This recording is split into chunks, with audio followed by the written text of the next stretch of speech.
লোকে আমায় ভালোই বলে, দিব্যি চলনসই।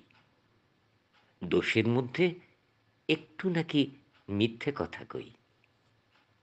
ঘাটশিলাতে যাবার পথে ট্রেন ছুটছে যখন, মায়ের কাছে বাবার কাছে করছি বকম বকম।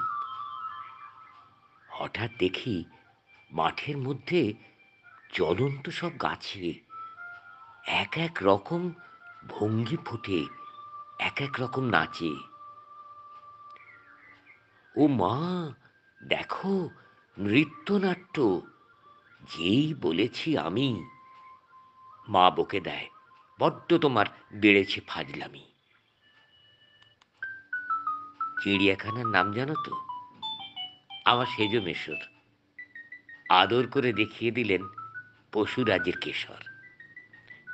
কদিন পরে চুন খসানো দেওয়াল জুড়ে এ কি, ঠিক অবিকল সেই রকম মূর্তি যেন দেখি।